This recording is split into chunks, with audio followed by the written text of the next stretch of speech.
말씀은 사도행전 16장 25절에서 31절의 말씀을 같이 교독하겠습니다. 제가 읽은 성경은 시약성경 216면에 나와 있습니다. 사도행전 16장 25절에서 31절입니다. 한밤중에 바울과 실라가 기도하고 하나님을 찬송하며 죄수들이 듣더라.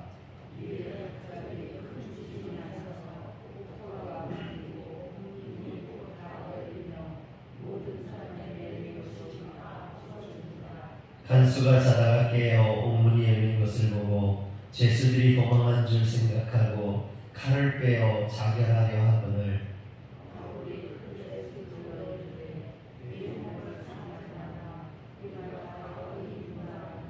간수가 등불을 달라고 하며 뛰어들어가 무서워 떨며 바울과 실라 앞에 엎드리고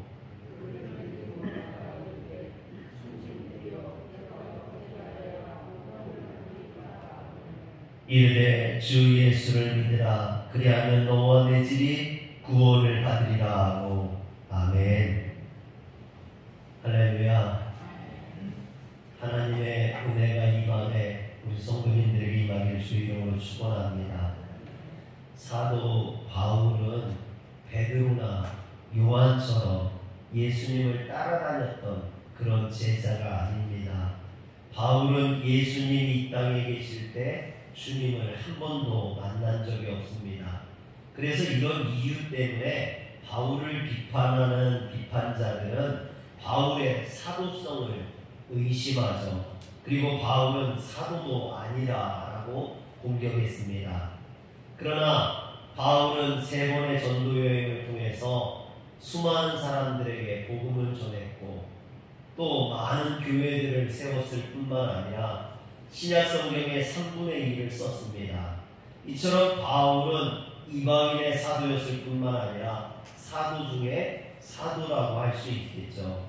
그런데 그가 이처럼 위대한 사도일 수 있었던 이유는 그가 누구보다도 하나님에게 많은 질문을 했고 또 하나님에게 많은 답을 그래서 들을 수 있었기 때문입니다. 여기에서 많은 질문을 했다는 것은 많은 기도를 했다는 거예요.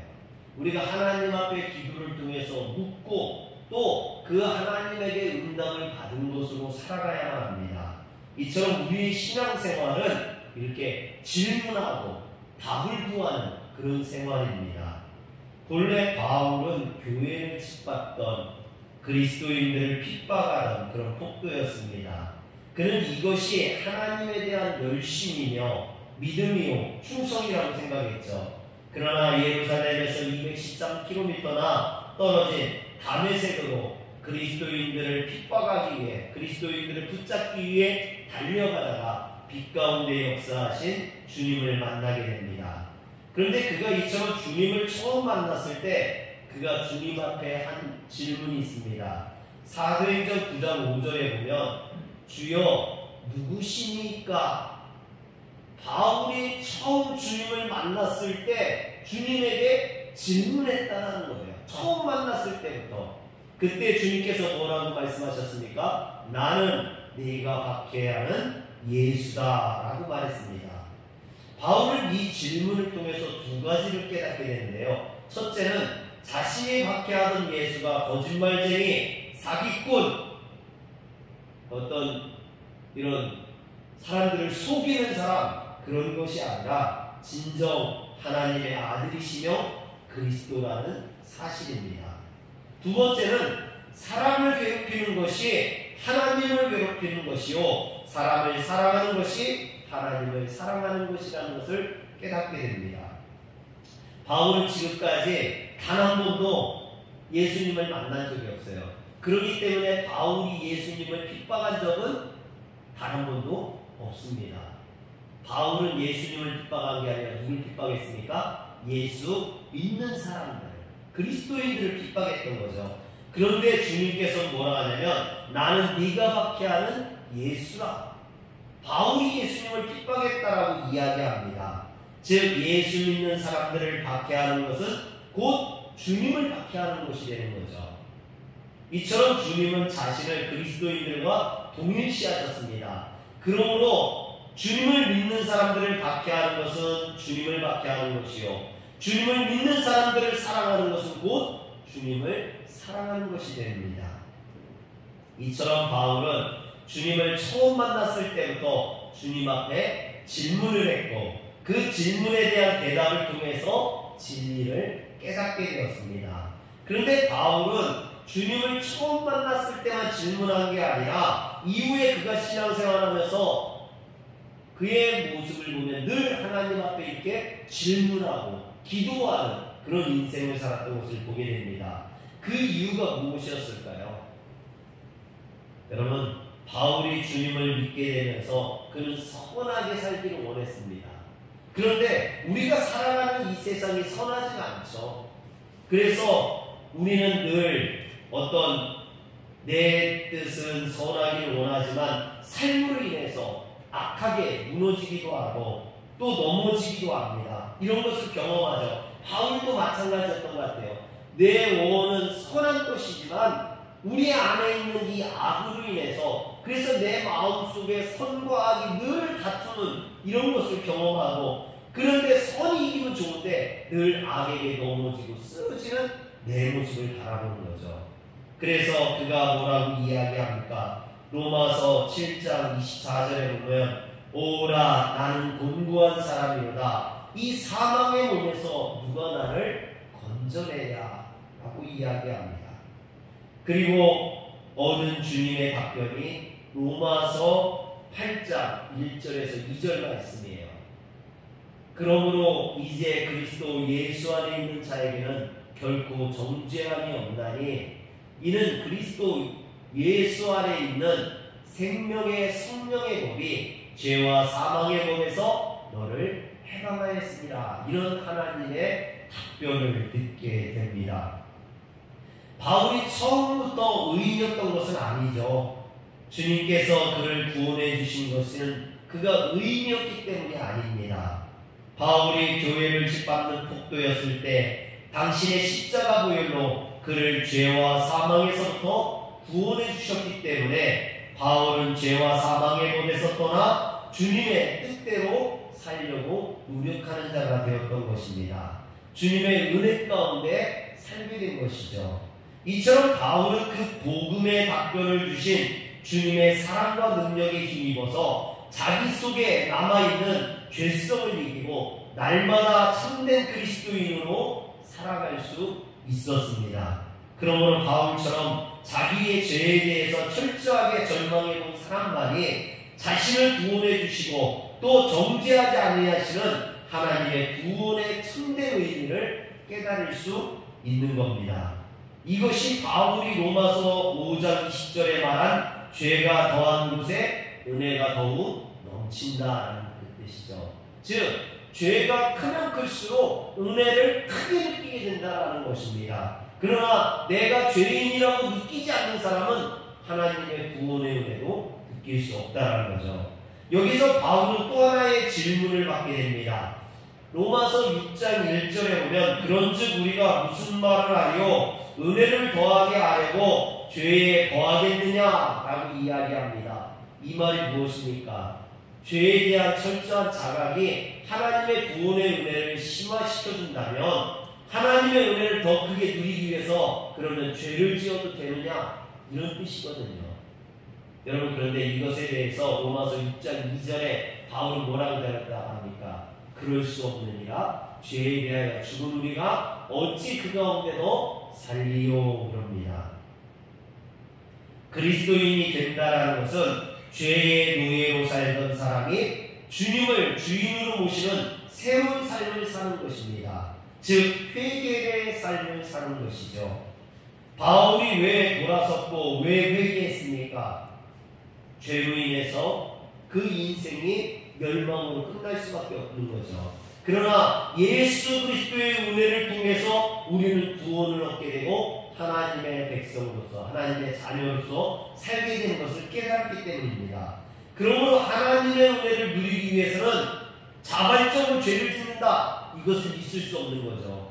우리가 하나님의 은혜로 구원을 받았다면 당연히 우리는 하나님 앞에 신실하고 진실된 삶을 살아야 되는 줄 믿으시길 바랍니다. 이처럼 바울은 질문을 통해서 하나님 앞에 기도했고 또 그것을 통해서 응답받았습니다. 복음의 지름을 깨닫게 된 거죠. 특히 바울은 안디옥 교회에서 목회자로 부르심을 받기 전에 고향 다소에서 13년 동안을 치과하고 있었습니다.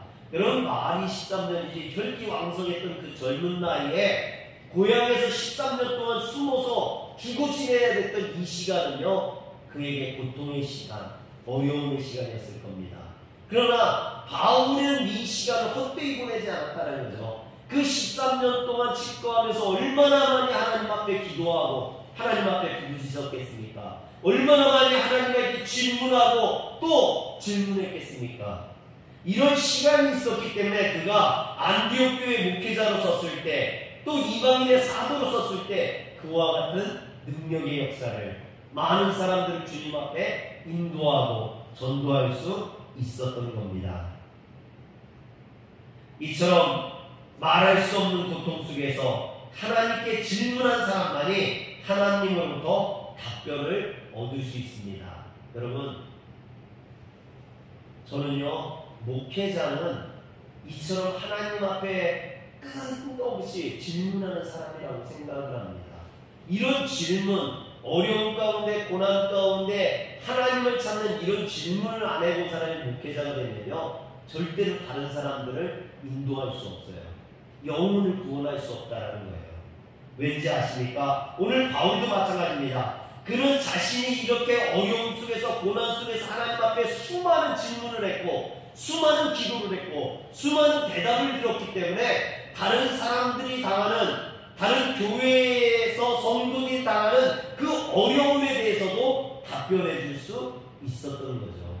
자신이 그 문제로 고민했었고 그 문제로 하나님 앞에 기도했었기 때문에 다른 사람에게도 말해줄 수 있는 겁니다.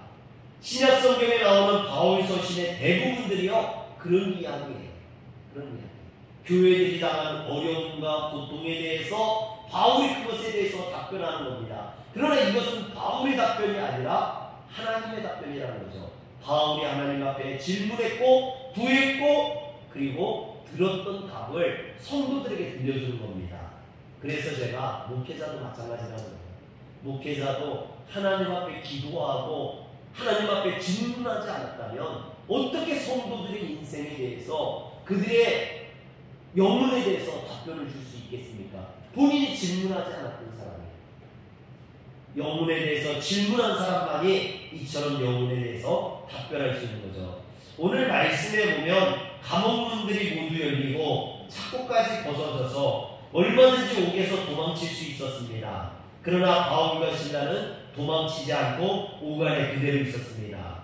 그것은 바울과 실라가 타락한 것으로 알고 자살하려는 간수에게 생명을 주시기 위한 하나님의 뜻이었다고 했습니다. 그를 구원하기 위한 하나님의 섭리였다고 했습니다. 그런데 간수에게는요, 이 일이 너무나 놀라운 일인 거죠.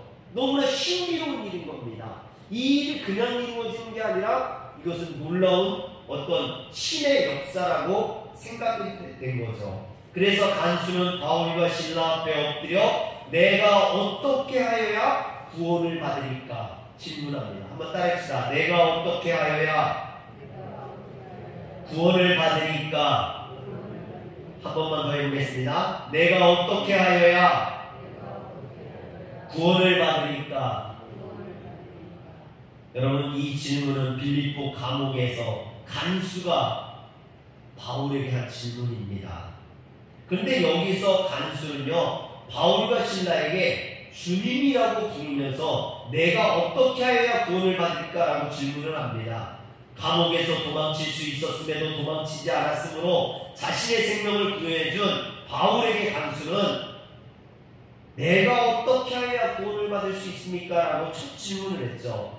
바울은 하나님을 향해 수많은 질문을 통해서 누구보다도 많은 하나님의 답변을 알고 있었던 사람입니다. 답을 가지고 있었던 사람이죠. 그렇기 때문에 이렇게 질문했을 때, 간수가 이런 질문을 했을 때 그에게 답변해 줄 수 있는 겁니다. 그래서 그에게 뭐라고 답변해 줍니까? 31절에 보면 주 예수를 믿으라. 그리하면 너와 내 집이 구원을 받으리라. 할렐루야. 한번 따라합시다. 주 예수를 믿으라. 그리하면 너와 내 집이 구원을 받으리라. 여러분, 바울이 이런 질문을 안 해봤다면 간수가 이런 질문을 했을 때 어떻게 대답할 수 있겠습니까? 그가 하나님에게 먼저 질문했었기 때문에 간수가 이런 질문을 했을 때 내가 어떻게 해야 구원을 받을 수 있습니까? 물어봤을 때 그 자리에서 바로 답변해 줄 수 있었던 거죠. 바울은 간수에게 그냥 예수를 믿으라 하지 않았습니다. 주 예수를 믿으라. 여러분 여기서 잘 보세요. 간수는 누구에게 주가 물렀습니까? 바울에게 주님이라고 했어요. 여기서 주라는 것은 퀴리오스라고 했습니다. 퀴리오스는 로마인들이 황제에게 붙이는 이름이요, 노예들이 주인에게 붙이는 이름입니다. 그런데 지금 간수는 바울에게 퀴리오스라고 했어요. 즉 당신과 같은 분들을 내 인생의 주인으로 모시고 싶다라는 것입니다. 그런데 바울은 자신이 주님이 아니라는 겁니다.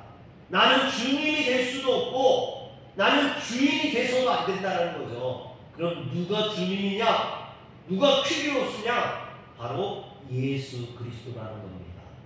예수 그리스도만이 우리의 퀴리오스가 될 수 있으며 예수 그리스도만이 우리의 주님이 될 수 있다는 겁니다. 그래서 여기에서 주님을 보면요, 영어로 보면 이 주님 앞에 정관사 더가 붙어 있어요. 그 주님 하나밖에 없는 오직 예수라는 겁니다. 그분만이 우리의 주님이 되실 수 있다는 거죠. 간수가 바울에게 내가 어떻게 해야 구원을 받으리까라고 질문했습니다. 내가 이 말은요, 원어로 보면은 내가 무엇을 해야 구원을 받을 수 있습니까? 내가 어떤 행동을 해야, 어떤 업적을 쌓아야, 내가 무엇을 해야 어떤 행위적인 구원을 묻고 있는 거죠. 그러나 바울은 주 예수를 믿으라 그랬습니다. 즉 인간의 그 어떤 노력이나 행위나 공로를 구원받는 게 아니라 예수를 믿음으로 구원받는다는 거예요. 할렐루야. 여러분, 사람이 선행을 하거나 아니면 공적을 쌓거나 어떤 노력을 통해서 구원받는 게 아니라는 겁니다. 주님의 은혜로 예수 그리스도께서 우리를 위해 십자가를 지심으로 부활의 첫 열매가 되심으로 우리를 구원했는 줄 믿으시길 바랍니다. 구원은 전적으로 하나님의 사랑입니다. 하나님의 일방적인 은총이라는 거죠. 그리고 인간을 구원하기 위해 독생자이신 예수 그리스도께서 인간의 모든 죄값을 대신 치르기 위해 십자가의 제물로 돌아가셨을 뿐만 아니라 사흘 만에 죽음을 이기고 부활하셨습니다. 그래서 바울은 간수에게 예수님을 구주, 생명의 주님으로 믿기만 하면 누구든지 죄와 사망에서부터 구원을 받을 것이다. 영생하시는 하나님의 자녀로 구원을 받을 수 있다라고 알려주었던 것입니다. 그런데 여러분 여기서 보세요. 간수는요, 내가 어떻게 해야 구원을 받으니까 지금 자기 자신이 구원받는 방법에 대해서 말하고 있어요. 그런데 바울은 뭐라 하냐면 주 예수를 믿으라. 그리하면 너와 내 집이 구원을 받으리라고 했습니다. 너뿐만 아니라 너의 가족들도 구원받을 수 있다는 겁니다. 주 예수를 믿기만 하면 간수 너 한 사람뿐만 아니라 내 가족을 포함한 내 주위에 있는 모든 사람들이 구원받을 수 있다는 거예요. 할렐루야. 그런데 여러분 이 말은 오해하면 안 돼요. 왜냐하면요, 구원은 개인 구원이라고 했죠. 내가 예수를 믿어야 내가 구원받는 거예요. 내가 예수를 믿는다고 가족들이 다 구원받느냐? 그것은 아니라는 거죠. 그런데 왜 바울은 주 예수를 믿으라 그러면 너와 내 집이 구원을 받으리라고 했습니까? 그렇지 않아요. 내가 예수를 믿어야 구원받는 건데 집에서 대표 한 명만 믿으면 모든 사람들이 구원받는 건 아니잖아요. 저희 형이 에이, 내가 목사 형인데 천국 한 자리쯤 죽었지. 아니에요. 직접 예수를 믿어야 구원받는 거죠. 그런데 왜 바울을 이렇게 이야기했느냐라는 겁니다. 주 예수를 믿으라. 그러면 너와 내 집이 구원을 받는다. 여기에서 말하는 구원은요, 너와 내 집이 구원을 받는다는 것은 너만 예수를 믿으면 너희 가족들이 다 구원받는다는 이야기가 아니에요. 그럼 이 얘기는 뭐냐? 네가 예수를 믿어서 너희가 복음의 씨앗이 되면 너로 인하여서 너의 가족들, 너의 이웃들, 너의 친구들이 구원을 받게 될 것이다라는 거예요. 할렐루야. 여러분, 그 말씀 그대로 이 간수가 예수를 믿음으로 그 가족들이 예수님을 믿게 되고, 그래서 그 가족들이 세례를 받고 구원의 백성이 되잖아요. 오늘 우리가 이런 신앙의 첫 열매, 믿음의, 여러분들이 믿음의 이런 열매가 되시길 주의 이름으로 축원합니다. 오늘 여러분들이 간수가 되어서 여러분들이 예수를 믿음으로 구원받음으로 여러분들의 가정의 자녀들이 구원받고 손자들이 구원받는, 너와 내 집이 구원받는 이런 역사가 있으시길 주의 이름으로 축원합니다. 그렇다면 여기에서 믿는다, 주 예수를 믿으라, 그러면 구원을 받으리라 했는데요, 믿는다라는 건 뭡니까? 믿는다. 여러분, 우리가 믿는다라는 말을 참 많이 하지 않습니까? 여기서 믿는다라는 말은요, 피스티오라는 말인데, 믿음, 신실이라는 뜻을 가진 피스티스에서 파생된 말입니다. 즉, 믿음이라는 것은 신실하다라는 뜻이기도 합니다. 길이요 진리요 생명이신 예수 그리스도를 자기 생의 주인으로 믿는다면 누구든지 그 삶이 예수 그리스도 안에서 신실한 삶을 살아야 된다라는 거예요. 주님이 보시기에 거짓되지 아니한 신실한 삶, 그래서 정직하고 진실하고 신실한 삶을 사는 것, 그게 예수를 믿는 거예요. 그런데 이 피스티오라는 말에는요, 신실이라는 뜻만 있는 것이 아니라 이 피스티오라는 말에는 입증하다라는 뜻도 있어요. 즉, 내가 예수를 믿는다는 것은 내 삶을 통해서 입증되어져야 한다는 겁니다. 여러분, 내가 예수를 믿는다면 내 삶에 예수 그리스도의 복음이 드러나야 된다는 거죠. 말로는 예수를 믿는다고 하면서 행동은 그렇지 못하면, 행동은 잘못된 길을 걷는다면, 예수를 믿는다고 하면서도 무당에게 가가지고 구슬한다면 그것은 예수를 믿는 게 아니죠. 우리의 믿음은요, 행동을 통해서, 삶을 통해서 증명되어져야 된다는 겁니다. 그게 믿음이에요. 내가 하나님을 믿는 것은 내 삶으로 증명되어지는 것. 할렐루야. 그러면 너와 내 집이 구원을 받는다라고 했어요. 여러분, 우리의 신앙이 사람들이 보기에 목사님 같아. 여러분, 참 그 말이요, 좋은 말이에요. 어떤 분이 저를 보면서 진짜 목사님 같아요. 그래요. 그래서 참 감사하다고 저를 칭찬해줘서 감사하다고 했어요. 그런데 그게 칭찬이냐고 물어봐요. 여러분, 그것보다 더 칭찬이 없어요. 성도를 성도 같아요 그러는 것보다, 그 얘기는 우리의 삶에 성도 같은 모습이 드러난다는 거거든요. 여러분들의 모습 속에 그리스도인의 모습이 드러난다는 거거든요. 근데 어떤 분은 목사인데 목사 같지 않고 깡패 같아. 그러면 그건 목사가 아닌 거죠. 그의 삶을 통해서 목사의 모습이 드러나야 되는데 그런 모습이 드러나지 않냐고 깡패의 모습이 드러나고 아니면은 다른 모습이 드러난다면 그것은 잘못된 거죠. 그런 사람을 보고 누가 예수를 믿겠습니까? 그런 사람을 통해서 누가 구원받을 수 있겠습니까? 삶으로 증명되어지는 믿음만이 사람들을 구원할 수 있는 거예요. 그래서 내가 예수를 믿고 내 삶을 통해서 그것이 증명되어질 때 내 가족들, 내 자녀들, 내 손주, 손녀들, 내 이웃들, 친구들도 예수를 믿고 주님 앞에 나올 수 있는 겁니다. 사랑하는 성도 여러분, 구원의 길은 오직 예수 그리스도입니다. 그런데 그 구원의 길 가운데 우리가 예수를 믿음으로 우리의 삶을 통해서 예수가 증명되어져야 됩니다. 그래야 아직도 주님을 온전히 알지 못하는 사람들이 예수를 믿고 또 그들이 주님 앞에 나와서 구원받을 수 있는 줄 믿으시길 바랍니다. 기도하겠습니다. 전능하신 하나님, 오늘 우리의 삶이 진정 예수를 드러낼 수 있는 예수를 믿는 삶이 되게 하여 주시옵소서. 우리의 모습을 통하여서 우리의 가족이, 자녀가, 또 손자, 손녀들이 주님을 믿게 하시고 저들이 구원의 삶을 살게 하여 주시옵소서. 우리 주 예수님의 이름으로 기도합니다. 아멘.